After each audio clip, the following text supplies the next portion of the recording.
Bluff. They are a good football team offensively.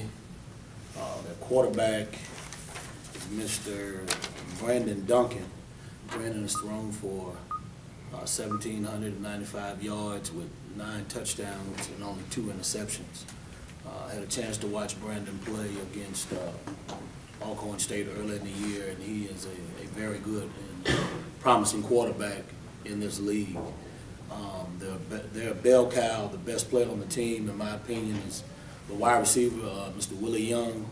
Willie has 49 receptions with 688 yards and 5 touchdowns. He's averaging right under 100 yards a game in receiving, and he is a very special football player. He's dynamic, he's athletic, he's fast. He can do a lot of things, so we definitely have to pay attention to him. And he has a helpmate with him, Cody Swain. Cody's had 42 receptions for 437 yards. He does a good job as well. Those guys, you can't look at their records, you can't look at the wins and losses, because they have the potential at any given time to put points on the board. When you hear Coach Fobbs talking, going to bat for you guys so much, asking him about his contract extension, and he keeps saying, it's not about him, it's about the whole coaching staff, it's about everyone as a group. What's it like to know that, the guy that's kind of overseeing all of this sees you guys all as equal players in this? Well, it just speaks to his character. In this profession as an assistant, you always want to work for good people and work with good people. So many times there are situations where coaches tend to look out for themselves. But with Coach Fobbs, he said that from day one, that it's about us and not about him. And when you know that you have a head coach that's going to go to bat for you and fight for you, it just makes coming to work and make you doing your job easier. This Pine Bluff team, their only win was a big one. Does that serve as any reminder of what they're capable of when they are 1-6 heading the year, but their only win was beating the 2-time defending SWAC champions? Yeah, that's a big reminder. Knowing those guys, the coaches on that staff, the big thing that happened in that game was that got them fired up was the fact that Alcorn players had made mention to them in pregame that a lot of their guys weren't playing because they were resting them for the next week to play us. So they went back in and told their players, and that's the motivation that they gave them. When you watch Pine Bluff, yeah, they're 1-6, but they win some ball games that, a stop here, a stop there, a play here, a play there. They had a great opportunity to win those games. So the record's not deceiving.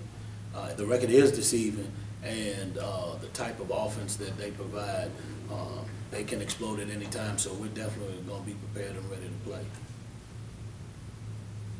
Does this their 1-6 record, is this one of the better 1-6 teams you've probably seen with what they're capable of being Alcorn? Yeah, I would say so. Like I said, offensively, they're a good football team, and the quarterback, I believe he's a redshirt freshman, and he's dynamic. Against Alcorn, he threw for over 500 yards. So that tells you the type of football player that he is, and he's capable of moving the ball around and scoring points. The offensive coordinator does a great job of facilitating that offense and getting those guys in the right position. So, those guys can, like I said, they have the potential to do some things offensively.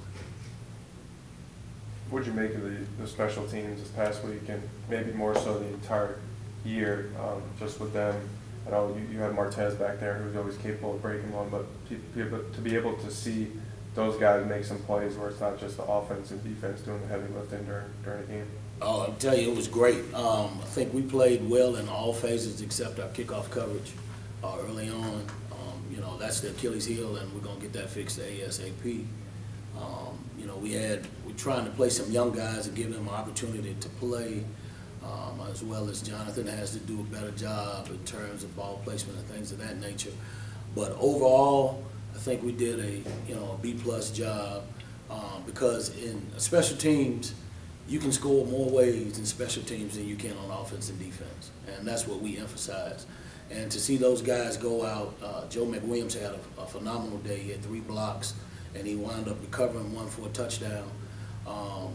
Martez, you know, teams will sometimes kick the ball to him, and for him to, you know, have the return that he had was great to see, because most of the time he doesn't get a chance because people are either kicking it away from him, they're kicking it out of bounds. I would too, but you know, to see the way that the special teams played last Saturday was good. It was encouraging. Going into the game, did you see something that you liked with their punt protection, or any coverage that you thought you would be able to exploit? Yeah, I knew that they you know, things that they were doing schematically, I felt like we could take advantage of. And to be honest with you, the blocks actually occurred, and we had returns. Not one time did I call a block, but the way that we run our punt returns, if guys do what they're supposed to do, the possibility of the chance for a block can happen, and it happened, you know, 3 times. So, well, actually 4, but you know, it's just those guys really paying attention to detail, getting off on the ball, and doing the things they've been coached to do. You beat a winless team, and now you're facing a team 1-6. I know you said that's not indicative of their play is not indicative of their record, but was last week maybe a blueprint of how to keep that attention level up when you do play a team that you're going to be heavily favored against, especially at home? Yeah, I think our players do a great job of understanding that, you know, we don't pay attention to the records. We don't pay attention to the wins and losses. You know, the mission is always the same, to go out and execute at a high level and to win ball games. So it doesn't matter whether they're, you know, 7-0, 6-1, you know, 0-7, you know, 1-6.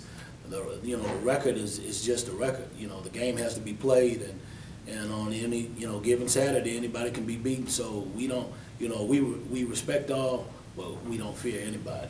So with that, you know, being said, you know, the mission is still the same. So we're gonna approach it as, you know, them being, you know, 6-1, because again, you got to respect your opponent every time you go out there and play. Have you noticed changing much since that Alcorn game? Are they still that same team? Have they done anything different? I know you said a lot of the games they could have won with a play here or a play there, but how have they looked since that game? I think they're pretty consistent. To be honest with you, I think they're pretty consistent. Again, I think there's you know, some times in games where they've had a, you know, a misplay here, you know, a play for a touchdown that may have been missed. You know, just the overall play. I think they're pretty consistent in what they're doing. I think they're getting comfortable with the offense because, you know, Ted White is the offensive coordinator. This is his first year there, and you know, he came in, he brought a new offense in, and I think it's a situation where those guys are getting a little better every week because they're, you know, now they're seeing it, they understand what he wants, what he's trying to do. So I think they're still consistent from that Alcorn game until, you know, to this week.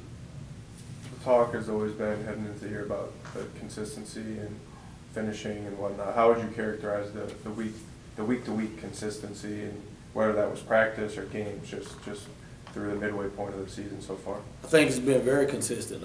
Guys come out, you know, they come out ready to work. They're flying around. You know, they're wanting to practice hard. They're wanting to, you know, dominate practice because they understand that, you know, you play like you practice.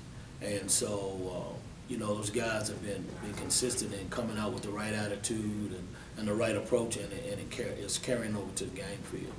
How does that tie into what Coach was saying about the money aspect of depositing earlier in the week to be able to take it out on game day? Oh, it definitely ties in because, you know, you use phrases and things that they can relate to kind of, you know, keep them going. I think that helps with the lull, you know, when you use those kind of catchy phrases and things, and it's something tangible that they can relate to, and they understand that, you know, you got to deposit the right amount of money in during the week in order to get that withdrawal on Saturday. So we say work hard every day, all week, and get paid on Saturday. Compared to last year, do you think your depositing the right amount better through 7-8 weeks than you were at this point last year? I think it's pretty much the same. Again, it may be just the approach somewhat with the attitude. You know, last year has really helped us this year because to get so close and not finish, that's something that we've been, you know, harping on since January. And so to have the season that we had last year and to come up short, it's now those guys understand, our guys understand that it takes a little more, it takes a little more focus, it takes a little more attitude, it takes a little more hard work to continue to get to where we want to go at the end of the year.